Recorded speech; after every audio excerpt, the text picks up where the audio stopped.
In December 2024, I was diagnosed with early stage breast cancer. It was a routine mammogram. I get my mammograms every year. And it was my gynecologist that shared this information with me. At the time, he believed that I would just need a lumpectomy and maybe radiation. He didn't think that chemo was needed. He strongly advised or recommended that I come to Moffitt Cancer Center in Tampa, which I did.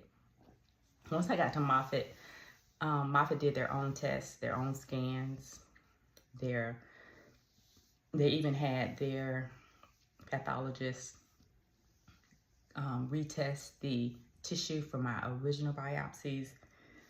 And it was determined that I needed 6 rounds of chemotherapy. Now, the regimen that I was on was TCHP, that's Taxatere, Carboplatin, are the chemo drugs, and Herceptin and Prejeta are the targeted therapy drugs. So at first I was hopeful that I could receive a clinical trial, which did not include a lot of chemotherapy, and it was very promising. But I was not eligible for that clinical trial because of the type or the subgroup of tumor that I had. So that meant that I had to do the chemotherapy. The main reason that I did not want the chemotherapy is because I had been a caretaker for my husband at the time, who I just watched how hard and how harsh chemotherapy was on him, and what it does to the body, what it does to you physically, all of the side effects, and what it does to a person spiritually, emotionally, mentally. I did not want to have to go down that road, but that's the journey that I had to go through. I am here today to say that I am done with those 6 treatments of TCHP, thank God. And I wanted to come on and share my experience with the Dignicap scalp cooling system. When I was first given the pamphlet by my oncologist, at that time, I was trying to wrap my brain around the journey and what I was going to have to go through with chemotherapy, that I really didn't pay a lot of attention to it. After a couple weeks, I looked at the material, but I also started doing a lot of research and watching testimonials online, and I went to YouTube. But then I was particularly looking for women of color that had used the Dignicap, because I have SisterLocks, and I didn't want to lose my locks. I was looking for someone that had SisterLocks or Microlocs or something, women of color. I was only able to find one young lady that shared tips in what she did when she went through her treatment. Now, she didn't have TCHP, which is the regimen that I had. She had 12 treatments, but she had minimal hair loss. Her name is Sherelle Thomas, Charelle Thomas. If you're going through this or know someone that's going through this, please go and watch her video, because the tips that she gave were very helpful to me. I did everything that she suggested except use the conditioner, and I'll share with you why in a minute. So one of the things that I did was, when I would wash my hair, I washed my hair the night before treatment. I would use cool and lukewarm water, very cool. And I would use a very slow running, very slow stream. I would wash my hair, and I used the shampoo that she recommended. And it's this Function of Beauty. I got it from Amazon. And I would make sure my scalp was clean, but I wouldn't do a lot of manipulation with my hair. As a matter of fact, I touched my hair minimally through this entire process. I went to my loctician every 10 weeks instead of every 6 weeks, because I didn't want the tension on my hair. When I would get up in the morning, I would hold my head down and let it fall. And wherever it fell, it was okay. I may touch a little bit to put a lock into place, but for the most part, I had minimal touching with my hair. Now, she suggested you use raw sugar conditioner, and she was she would put the conditioner on her hair. And Dignicap also, I've seen on some videos where women would put conditioner on their hair during treatment so that when it's frozen, the cap doesn't stick to the cap. But because I have SisterLocks, I didn't. Now, her hair was loose, and what she would do was braid it down before treatment and put it on her hair, put the conditioner on, and then go get her treatment.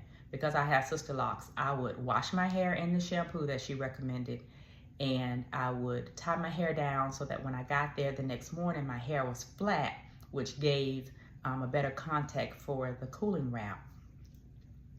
I found a gentleman that I liked the way that he wet my hair down and the way that he put the cap on, so that's who I would use when I went, unless he was out.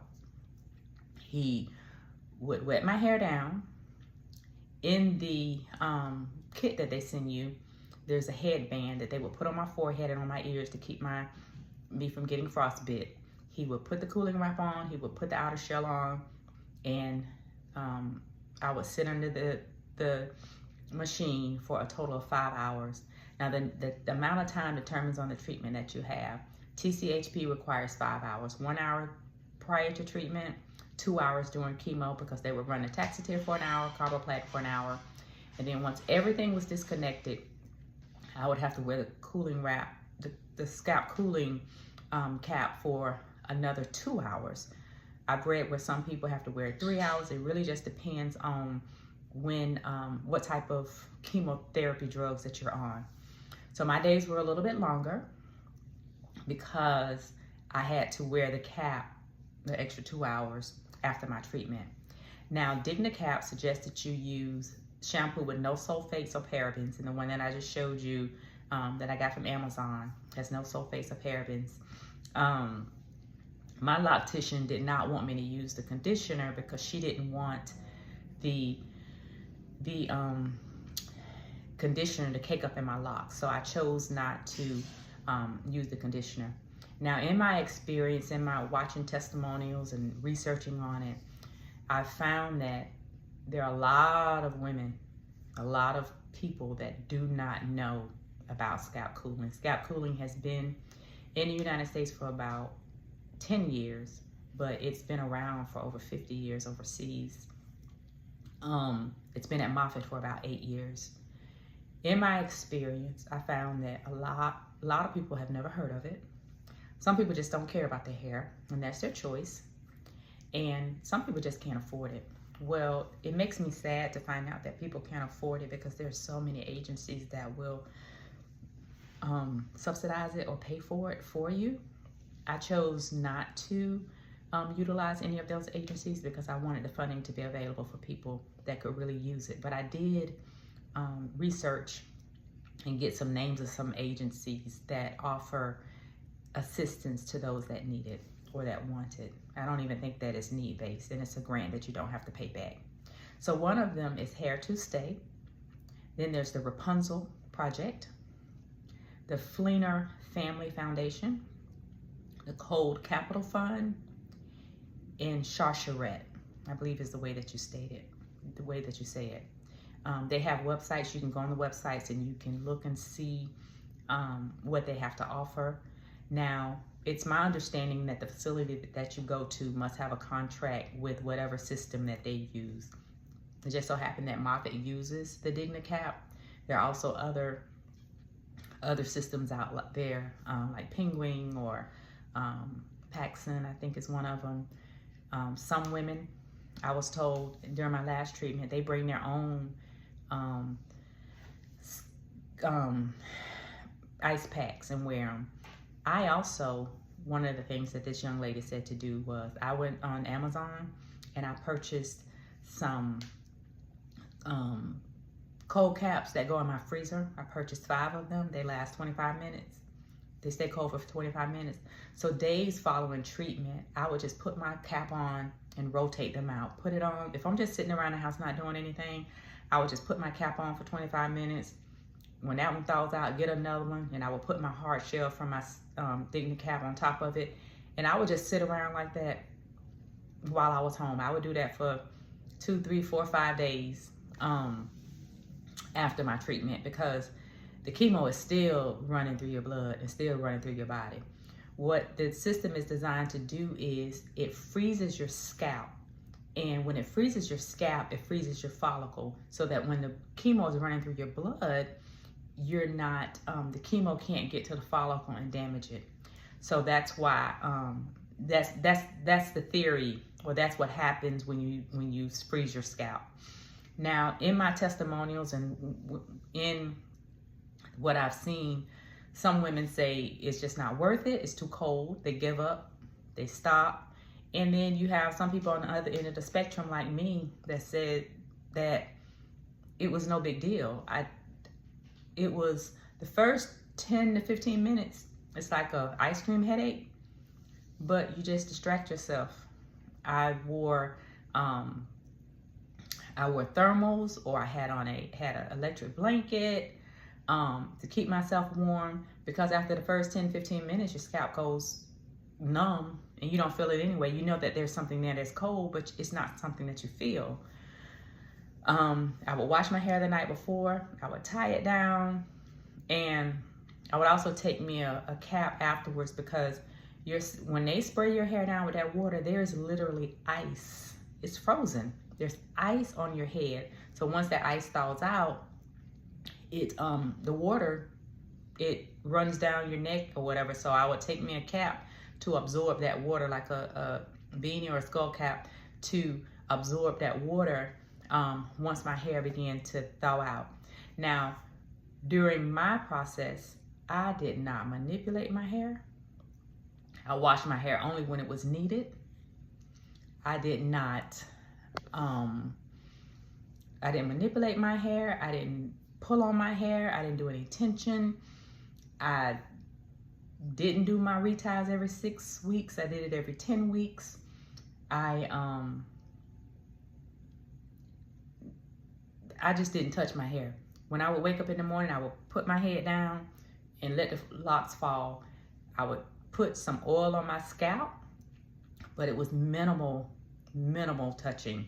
I mean, minimal touching.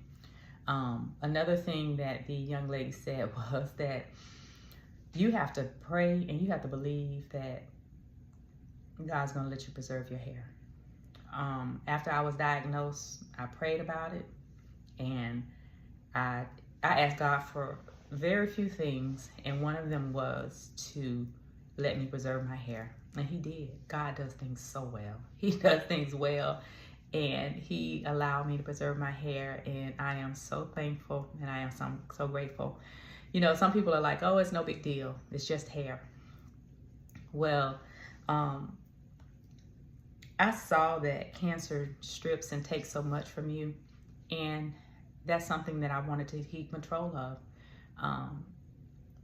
You will, if you are faced with this diagnosis, you're gonna have a lot of oncologists that have never gone to college.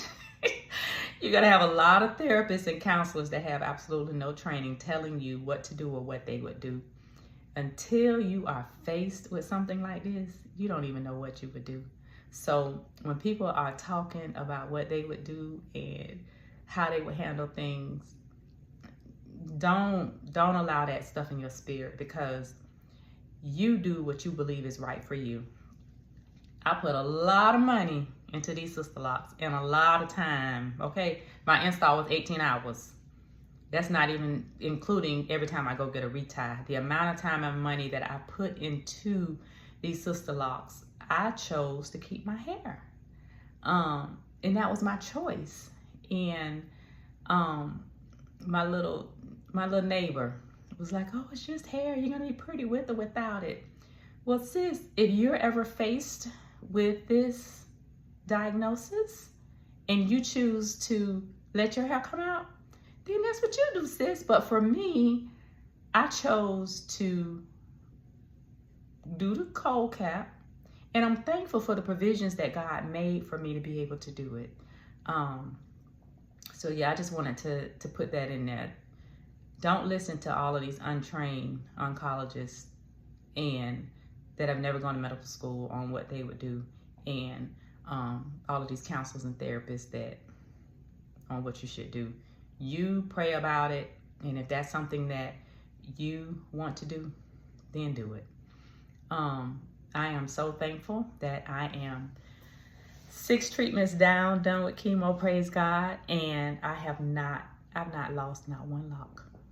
I did not lose any of my hair. As a matter of fact, my hair has grown, and according to my optician, the new hair is so healthy. She was shocked and surprised at how well my hair has done. It does not even look like what it's gone through or what I've gone through. So I'm just so thankful and so grateful to God for that, because I know that it's not me. I know that it's all Him. I'm going over my notes to see if there's anything that I left off or forgot.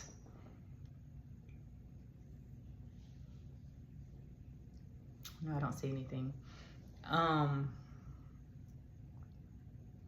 Okay, I was going to tell you the one thing that I didn't do that Sherelle said was the conditioner. I think I said that. Yeah, I did. I ordered the conditioner, but when I talked to my optician, she told me not to, so I didn't do that. But everything else, I did. I prayed like she said. I believed like she said.